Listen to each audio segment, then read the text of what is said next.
cuando mi ex aprendió a nunca volver a pedirme que hiciera nada por él. Y antes de empezar, una disculpa, me dio un poco de gripa, así que si me escuchan más raro que de costumbre, es por eso. En fin, sigamos. Para dar trasfondo, me divorcié de mi ex hace poco más de 9 años, después de estar casados por 14. No daré detalles de por qué, pero basta con decir que era un idiota mentiroso y aparte me engañó.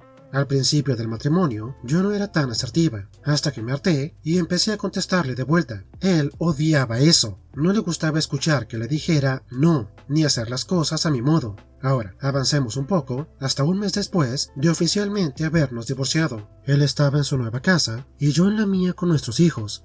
Era la misma casa que antes habíamos compartido, por lo tanto, muchas de sus cosas todavía estaban ahí, cosas que yo no quería, a pesar de haber pagado mucho dinero por ellas, pero eran cosas que yo sabía que realmente quería. Finalmente se puso en contacto y me preguntó, no, más bien me exigió que le mandara sus cosas. Sus palabras exactas fueron: solo aviéntalo todo en cajas y mándamelo. Eso sí, él vivía únicamente a 10 millas de distancia, por lo que fácilmente él mismo podía haber venido por sus cosas, pero no lo quería hacer porque de hacerlo tendría que verme, algo que en ese momento estaba intentando activamente no hacer. Entra la complacencia maliciosa. Ahora, muchas de las cosas que él tenía eran objetos de colección, no daré detalles, pero eran cosas bastante caras y bastante frágiles, de modo que hice lo que él me pidió, lo que él me exigió, y simplemente lo aventé todo en varias cajas. Ahora bien, tuve bastante cuidado al empacar ciertas cosas que eran bastante caras, solo porque sabía que mis hijos probablemente, eventualmente, las iban a querer. Pero con las demás cosas que sabía que mi ex quería y le importaban bastante, no tuve ningún cuidado, simplemente aventé todo en cajas sin la más mínima preocupación. Ahora, yo inspeccioné todo y aunque aventé las cosas sin cuidado, no había dañado nada. Y para demostrarlo tomé fotos. Después de eso cerré las cajas y le dije a mi ex que pasara a recogerlas o consiguiera a alguien que lo hiciera por él. Como era de esperarse, él consiguió a alguien que lo hiciera por él.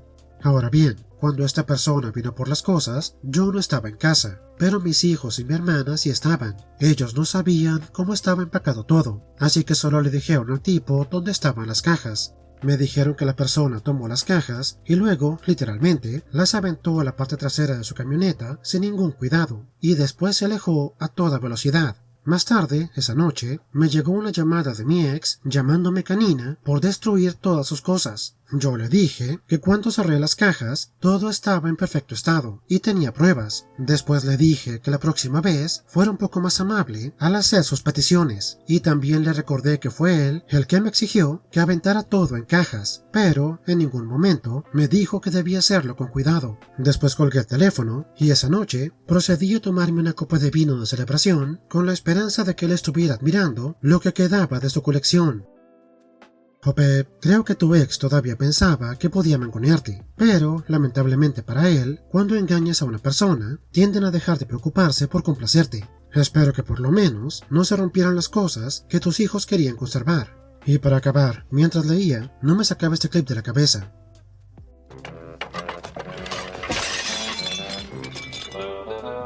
Flavio Josefo, ¿qué quiere decir fragile?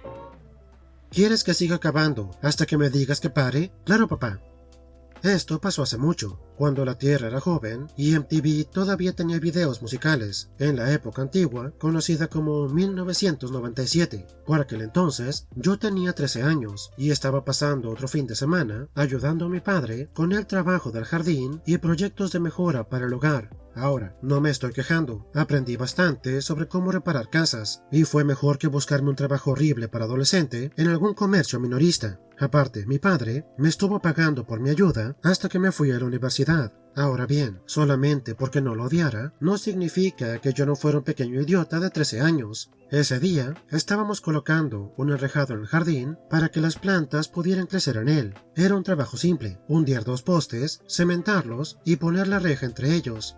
Ahora, mi padre me dio una herramienta que estaba hecha específicamente para cavar agujeros para postes, la cual, por si no la conocen, parece como si alguien hubiera pegado cáscaras de pistaches a un par de palillos chinos y podía abrirse y cerrarse con una bisagra. Él me mostró el lugar donde hacer el primer agujero y me dijo que excavara lo más hondo que pudiera. Así que entonces empecé a excavar hasta hacer un agujero de 1 pie de profundidad, pensando que era más que suficiente para hundir los postes que teníamos de 6 pies de largo. Mi padre vuelve y me dice que no sea perezoso y lo haga incluso más hondo. De hecho, me dice: tú continúa excavando hasta que yo te diga que es lo bastante profundo. Es aquí donde entra la complacencia maliciosa. Yo sabía que no volvería de la cochera en más o menos media hora. Entonces me dediqué de lleno al hoyo, no me detuve a tomar descansos y seguí excavando hasta que la excavadora de postes entraba completamente en el hoyo y ya no podía abrirla para sacar más tierra. En ese momento, con cinta adhesiva, pegué una pala a una rama y continué cavando para hacerlo más hondo. Cuando él volvió, me dijo algo como: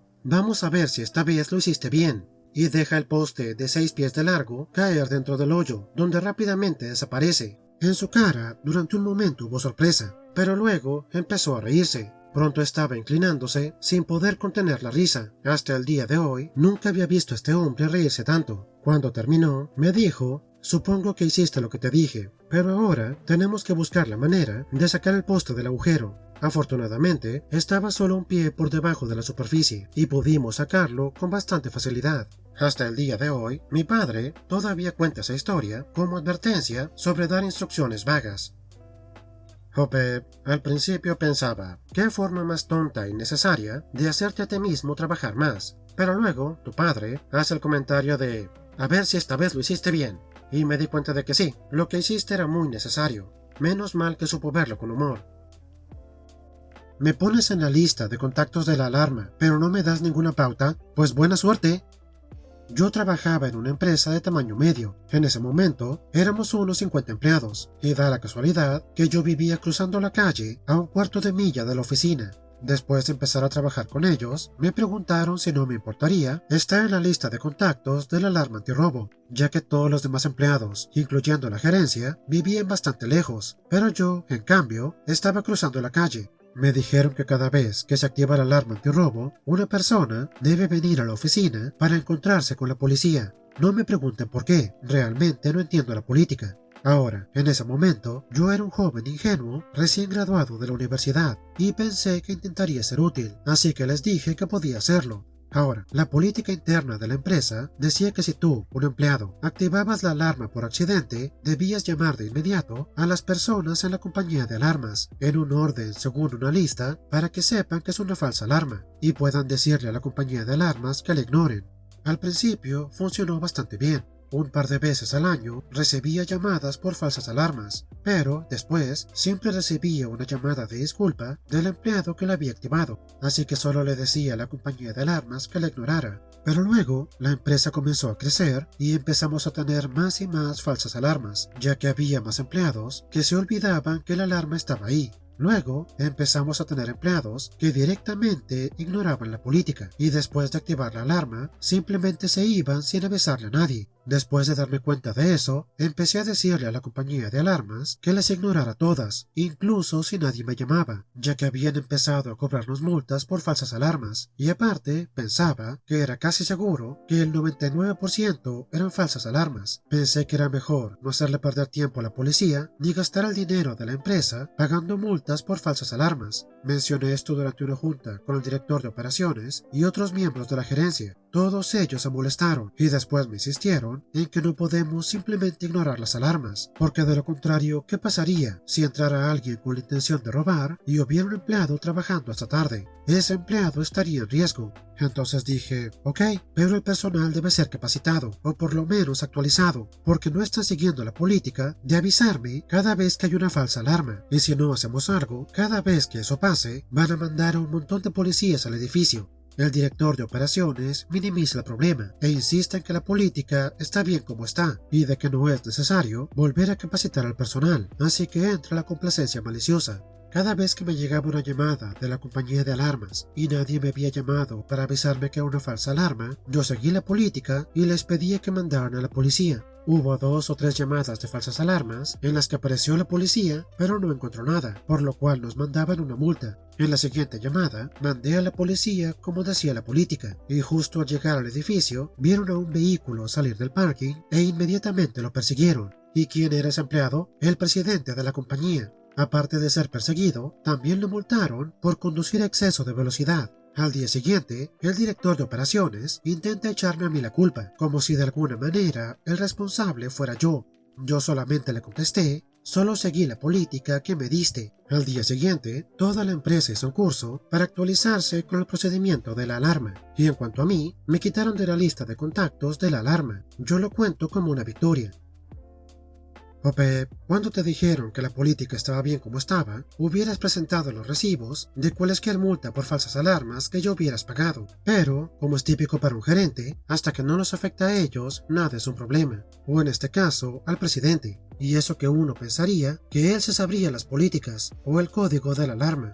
Por lo menos ya no es tu obligación, y si te pones a pensarlo, al hacer que reentrenaron al personal, seguramente les ahorraste mucho dinero en multas, aunque claro, no es que te vayan a dar las gracias. Si no eres electricista, no toques nada eléctrico. Permítame comenzar diciendo que no estoy seguro de qué tan malicioso sea esto, pero fue bastante divertido. Hace varios años, yo solía trabajar en la plataforma de fusión en una planta de la zona. Era un trabajo sindicalizado, por lo tanto cada uno de nosotros tenía sus propias funciones que desempeñar. Yo estaba en fundición y uno de nuestros trabajos era fundir el hierro para que un departamento diferente lo vertiera en moldes. De vez en cuando hacíamos saltar un fusible en uno de los hornos y teníamos que llamar a un electricista para que subiera a la plataforma de fusión y lo compusiera. Los paneles de los hornos eran abiertos, de tal modo que el electricista solamente accionaba un interruptor y todo quedaba arreglado. El problema era que a veces los electricistas tardaban más de 20 minutos en aparecer y componerlo. Ahora, esperar unos cuantos minutos no era la gran cosa, pero cuando debíamos esperar más de media hora, empezaba a reducir nuestro salario, ya que a nosotros nos pagaban según las toneladas de hierro que fundíamos, y si no podíamos fundir hierro, entonces no había dinero. Al final, nuestro asistente de capataz se cansó de esperar y cada vez que saltaba un fusible, él mismo iba al panel y accionaba el interruptor para poder seguir adelante. Eventualmente los electricistas se dieron cuenta de lo que estábamos haciendo y todos ellos se fundieron, sin juego de palabras. Nos dijeron claramente que no podíamos hacer eso. De hecho, no podíamos tocar nada eléctrico si no éramos electricistas. Intercambiamos unas cuantas palabras, pero al final estuvimos de acuerdo, solamente para que después de eso, los electricistas, de nuevo, se tomaran su dulce tiempo en responder cada vez que eran llamados. Todo el mundo en la plataforma de fundición decidió que cualquier cosa eléctrica estaba fuera de nuestro nivel de paga, de modo que llamábamos a los electricistas para que subieran hasta la plataforma de fundición cada vez que uno de nosotros tenía que enchufar o desenchufar el cargador de nuestro teléfono. Nosotros solamente les decíamos: es eléctrico, no debo tocarlo. Por supuesto, al llamarlos por la radio, no les decíamos eso, solamente les decíamos que un electricista debía subir a la plataforma de fundición porque había un problema eléctrico. Claro, a ellos no les pareció tan divertido como a nosotros. Finalmente, acordamos dejar de llamarlos por nuestros teléfonos, y su tiempo de respuesta mejoró significativamente.